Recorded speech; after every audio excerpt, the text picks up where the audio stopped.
Tassa bhagavato arahato samma sambuddhassa. Namo tassa bhagavato arahato samma sambuddhassa. Namo tassa bhagavato arahato samma sambuddhassa. Buddhaṃ saranang gacchāmi, Dhammāṃ saranang gacchāmi, Saṅghāṃ saranang gacchāmi. Dutiyampi Buddhaṃ saranang gacchāmi, Dutiyampi Dhammāṃ saranang gacchāmi, Dutiyampi Saṅghāṃ saranang gacchāmi. Tatiyampi Buddhaṃ saranang gacchāmi, Tatiyampi Dhammāṃ saranang gacchāmi, Tatiyampi Saṅghāṃ saranang gacchāmi. So is recording all right? Still going? Yeah, okay, good. Oh, okay. So there we go. Facebook is working out. And yeah, I was just saying a story to the people here today, or this past weekend. Ended up having to go down to Windsor. And so was there for 2 days. And my uncle, I was there visiting some relatives. And my uncle suggested that I stay an extra day. So I said, yeah, that's fine. You know, I don't have to be back until Tuesday, you know. And I can stay one more day. And there was usually, you know, I take a bus whenever I go places, you know, kind of a very big bus rider. Kind of hop on these buses all the time. And this bus we take to go to Windsor is a Greyhound bus, which is kind of Canadian monopoly. Usually they used to go all over. They used to go all the way to the west. You could just get a Greyhound ticket and travel across Canada on one ticket. It's kind of subsidized for rural areas. But I had no idea how popular this bus was because coming back, every single bus, so I decided to stay an extra day, and every single bus coming back was booked for today. Every one. And even almost all the train tickets were booked, you know.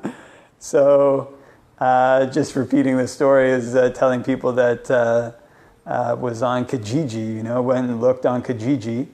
And it turned out there was all these people kind of doing these ride shares. Kind of, you know, they had ones that were going like to Ottawa. You could probably go, and you know, a lot of places, all the major cities. You want to go to Montreal, you know, maybe you want to go out west if there's somebody who's driving there. It just seems they post them. And I was talking to the fellow who posted it, and I was like, so you do this very often? And he said, yeah, you know, he goes to Carleton University. And he said, every time I come down to see my parents, I do this. And I said, so do you post this on Kijiji like you do it like a day before? And he's like, not even the day, like a few hours before. And I got into the car, and the car was totally full. And then myself and I think 3 other people got out at Yorkdale Mall, and I took the TTC here. And I think more people got into his car at Yorkdale Mall. So he was just kind of, you know, just a normal trip back from university. And this guy has like a, you know, huge amount of people, you know, traveling with him. But anyways, I was just telling people that in the car ride there, you know, this fellow liked hip-hop music. And so there was actually 2 people there. I got the feeling the other guy there liked hip-hop music too, because when the hip-hop music stopped, he would turn on his phone and start playing more hip-hop music. So it was this kind of a car ride. And it was just going on, like, you know, a lot of hip-hop music, you know, one song after the other. And I was telling people here, I was in there for about 5 hours. So if a song takes 3 minutes, that's like 80 songs, you know. But to be conservative, maybe like, you know, 40 songs, hip-hop songs, you know. And all these kind of hip-hop songs, it's funny, when I was young, hip-hop was just starting to gain in popularity. And actually, I remember very well when I was very young, it was kind of everybody was into this kind of rock and roll music. You know, it's kind of all the cool kids would, you know, wear their hair like very long, or like they'd have, and it was called the grunge movement. So you wear this like really grungy old clothing, and you like wouldn't wash your hair for long periods of time, and your hair would get greasy. And then there was a switchover where it switched to hip-hop music when right around the time I went into high school. And suddenly that became very popular, and everybody started listening to that.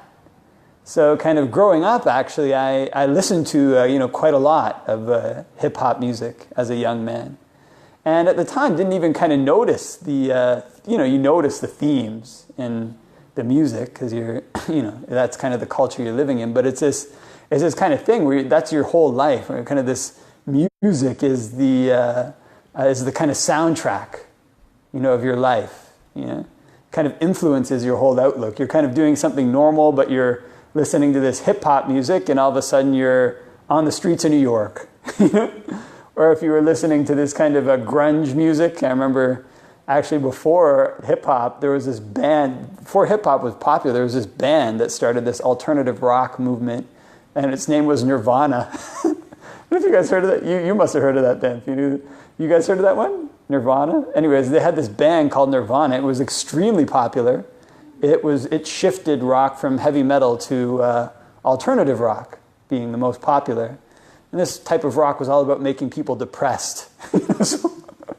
So you'd listen to this rock and you'd listen to this music, and all of a sudden, you'd be feeling, even though you were living in a good suburb with, nice walls and lots of food on your table, you'd all of a sudden start feeling really depressed. Have this kind of existential depression, like, who am I? What's the point of it all? And this was the emotion that this kind of rock music brought up, kind of feelings that this music brought up. And so, of course, throughout human history, humans have been listening to music, Pretty sure there was probably people even in the caveman days, singing. I don't know much about monkeys, whether they, even monkeys do that kind of thing, Maybe they do, I have no idea. Somebody will probably correct me later. But the thing about this kind of music is that it actually, music has a whole culture behind it. It has an ethos behind it. And it's that ethos, this kind of culture, this lifestyle, that's as attractive as the music itself. People don't just necessarily listen to the music. They like the sound, but they take on a lifestyle in line with whatever this kind of music is. So actually, monks, we're not really allowed to listen to music. You become a monk and you kind of cut that off. And a lot of people ask why, because music is seen as something that brings up all these kind of emotions. This kind of wave of feelings comes. You listen to this kind of music, you haven't heard since high school, and all of a sudden, all these kind of feelings and emotions that you had in high school are right back there. They're right there in your, right there in your kind of in your vision. These kind of memories are right there in your vision. Kind of driving down the road, and you hear some song from way back when. It has this ability to bring up these emotions, bring up these kind of perceptions, bring up this kind of lifestyle. And this is one of the reasons, actually, why the Buddha, I think, he doesn't say why, he's kind of refrain from entertainment, which includes music. It's one of the reasons why the Buddha instructs monks, people who full-time renounce the world, to not listen to music, to not see singing and dancing shows. Now, of course, if you're, just walking through a village, you'll probably end up hearing music somewhere. But it's a difference as you try to go to see that, So actually, I had no idea there was going to be 5 hours of hip-hop music in this car. I certainly didn't scout out looking for a car with 5 hours of hip-hop music. But just being in the car, of course, listening to this music, it reminded me of being in high school, kind of being in high school, being a young man in my 20s. I was 21 or something. After you graduate from listening to hip-hop music in high school, then you start going to nightclubs and listening to the hip-hop music at the nightclubs. And the interesting thing about the culture of this kind of grunge music that was popular in the early 90s, about this hip-hop music that was popular, that's popular now. I mean, still alternative rock is also popular, but that's popular now, is that these kind of things, the lifestyle they bring up is kind of one of consumption. Kind of this popular music in every age isn't popular music that's like, let's go engage in giving, right? Let's go, help somebody out in need, right? It's not like, let's go and sit with our eyes closed and practice meditation, right? Not, let's keep the precept. Let's not drink. Let's not lie. Let's not have improper, Let's not do anything improper to our partners. And let's not take intoxicants. Let's not steal. Actually, the theme of almost all these hip-hop songs was killing, stealing. There certainly wasn't a lot in the songs about monogamy. That didn't seem to figure very much in there. And there was a lot about intoxicants. Kind of listening to these songs, that's basically what they were about. All the 5 precepts getting broken. And similarly, with this kind of rock and roll grunge music, a lot of it was kind of aimed at self-harm, kind of suicide. And so actually the founder, one of the main person who spearheaded this kind of alternative grunge movement, he actually ended up killing himself, kind of committing suicide, this guy Kurt Cobain. And so that was one of the precepts, not to harm or kill. And of course, there was taking intoxicants in this kind of alternative music. And of course, even in heavy metal, monogamy didn't figure very prominently, But of course, these are the kind of things when a person is young, when a person is in their teens, when they're in their 20s, actually you're kind of supported by your parents. And so what you have is this kind of opportunity basically to indulge in these things with very little repercussion, kind of very little consequence, And so what essentially people do when they're young, when they're in these kind of modes, is they start to feed on these kind of feelings that come with this music.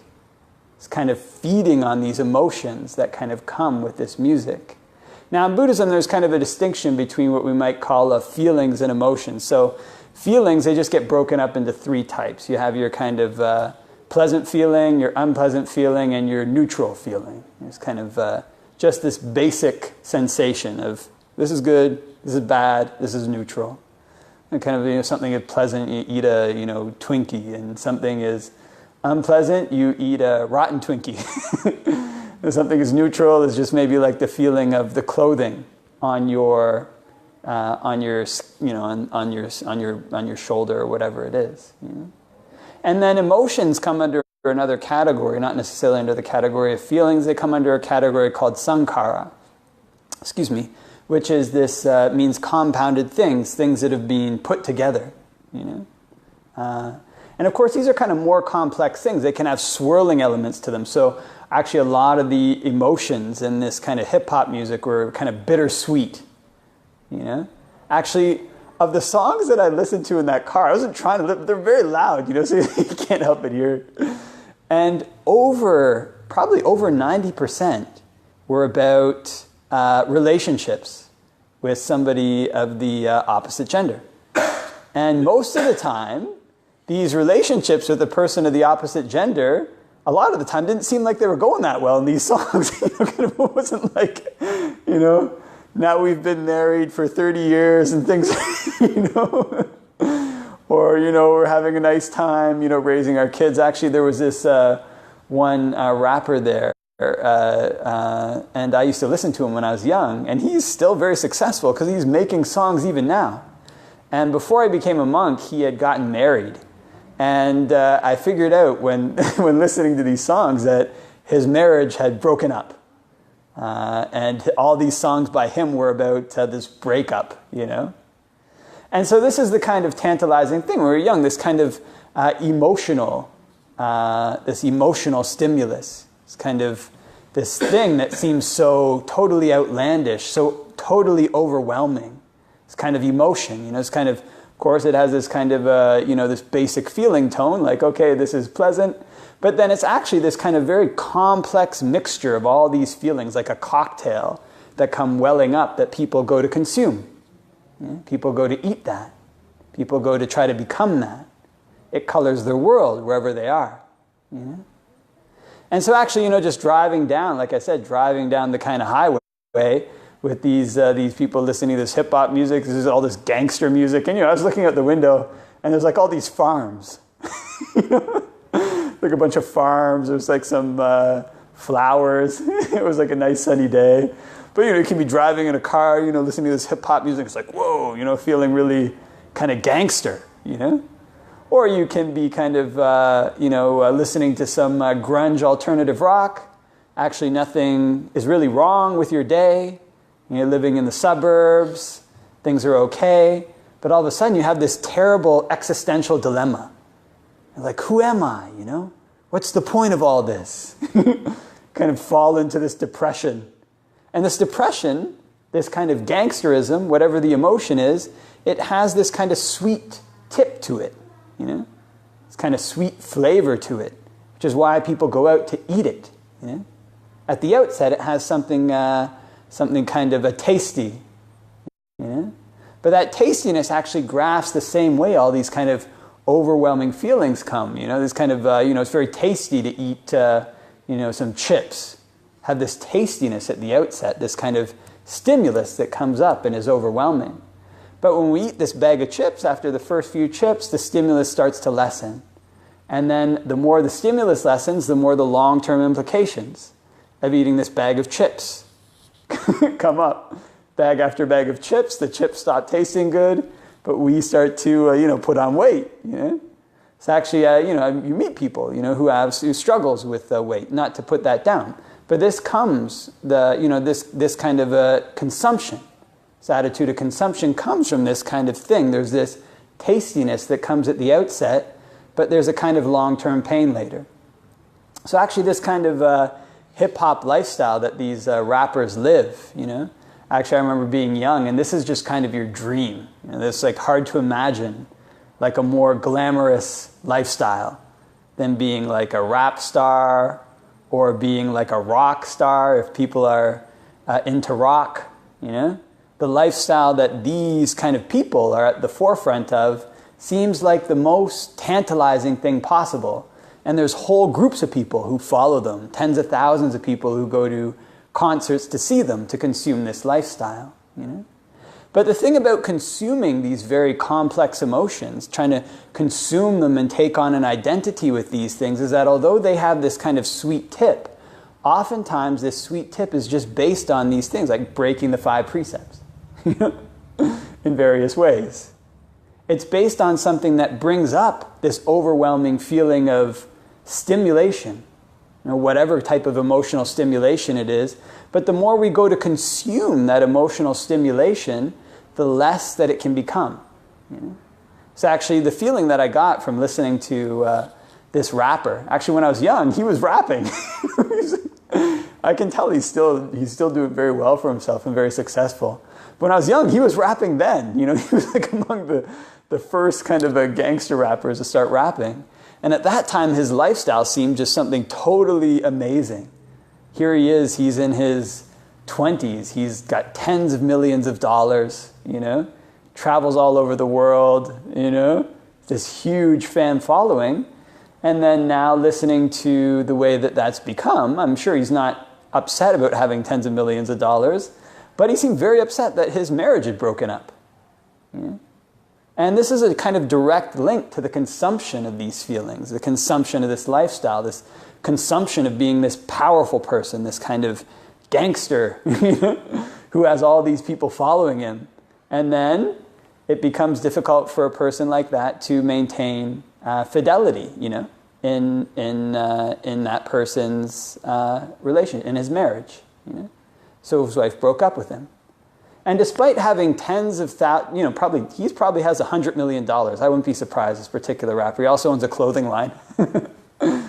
And he seemed pretty upset, And so the feeling that I got was, okay, he's been doing that for a while. He's probably, been living the star life for a while. But the thing about these overwhelming emotions of stardom, of power, of glory, is day by day, the newness of them decreases. Day by day, the tastiness of this complex emotion decreases until it just becomes normal.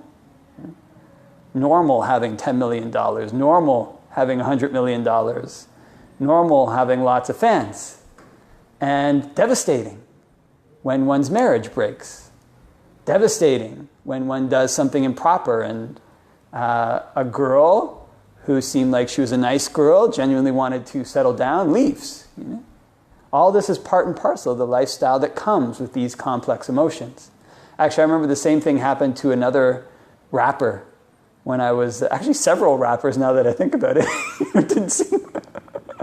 I don't know any of that. Yeah, actually, yeah. It was actually, now that I'm thinking about it, it's a couple. And then after that, all their songs were kind of very sad, you know?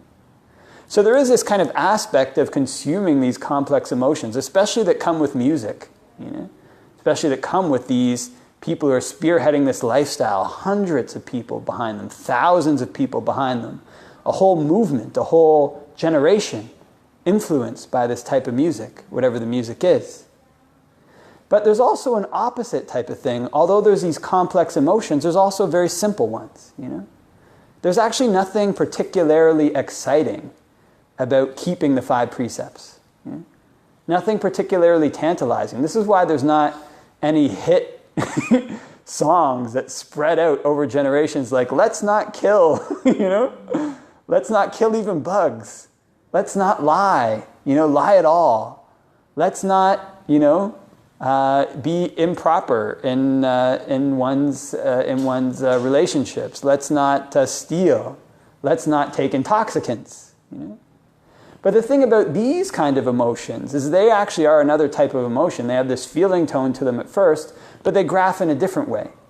It's kind of a complex emotion, a complex of feelings that builds up differently, because the feelings that we get from keeping the 5 precepts, when we first start keeping them, it seems like something totally neutral, just something totally boring, you know?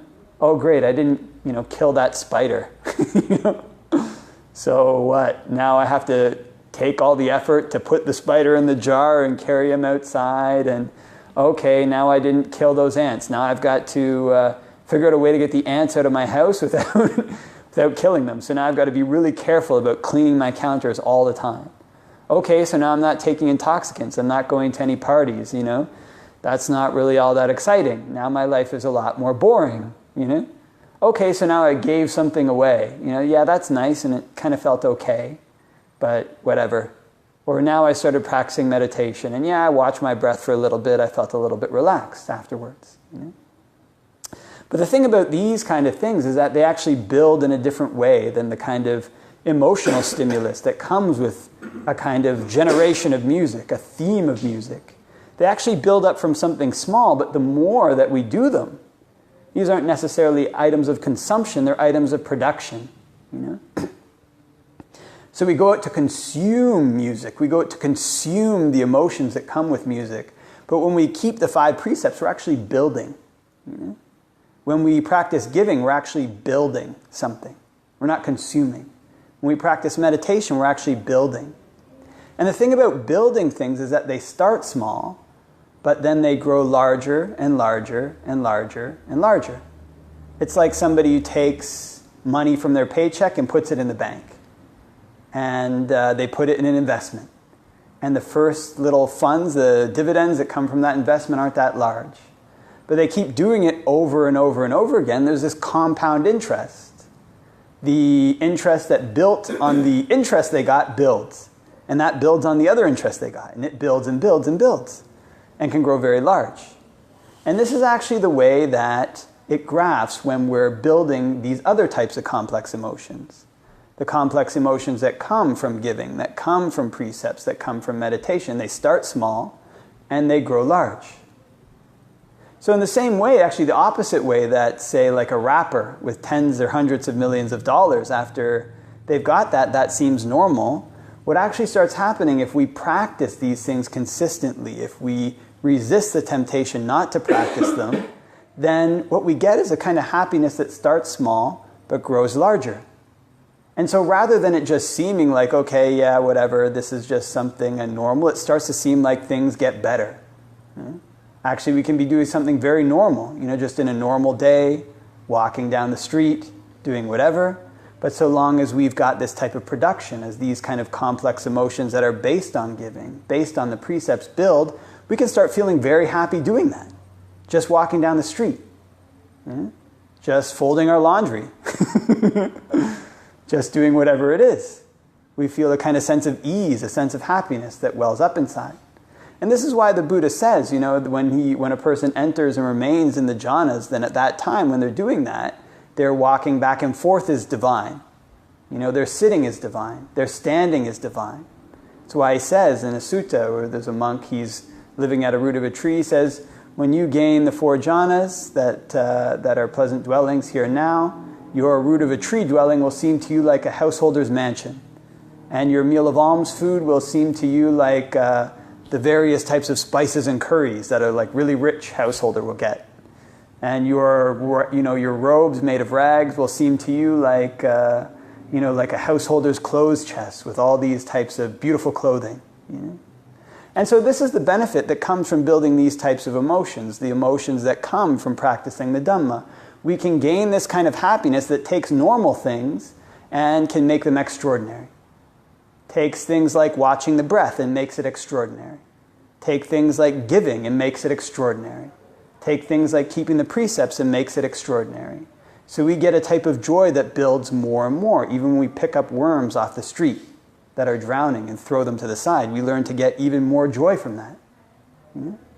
So it's different than the type of complex emotions that come from this consumption, that come from the mass trends in society, from following the movements, that tend to arise in every generation, the types of music, with the types of emotions that arise with music. Instead of starting out like, whoa, overwhelming, and then going down, down, down, down, it starts out small and then grows larger and larger and larger. But what it requires of us is that we take ourselves away from this other type of complex emotion. We take ourselves away from the emotions that come from just being wallowed in this culture of consumption, consuming the feelings that come with music, consuming the feelings that come with the wild, crazy ups and downs of one's, relationship. That's all these songs are about, We take ourselves away from that, and we learn to become people who are more just kind of normal.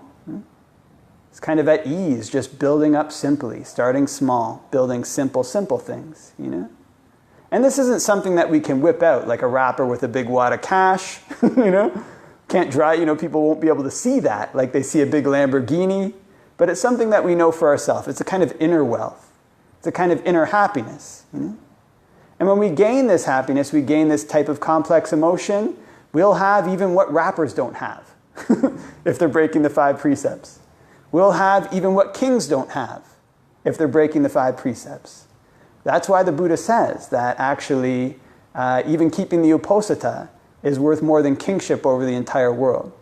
Because the point of all these things is to find happiness. The point of consuming these types of emotions is to find happiness. And this is where happiness really lies, From starting with these small things and building them larger. From starting with giving, from starting with the precepts, from starting with meditation, and building them up until our walking becomes divine, until our sitting becomes divine, until our standing becomes divine, until we become at ease wherever we are. And with that, then we can actually even go further. We can use discernment to try to find a permanent end to our defilements. And that's the whole point of the Buddha's teachings. But it starts from this. It starts from taking our mind away from the hip-hop, taking our mind away somewhat from the, emotions that come with the alternative rock, with the 1960s acid-dropping, rock, with the, swing music and its speakeasies and its, drinking, and takes it to something that nobody makes music about, really. Takes it to keeping the 5 precepts, to practicing giving, to practicing meditation. But it's in these things that what we're looking for really lies. And it's even going beyond these things that we find what we're truly looking for, which is an end to suffering. Okay? So I think I'll leave that for your reflection. And is it still recording? Are we good? Okay, so we can cut it. Yeah.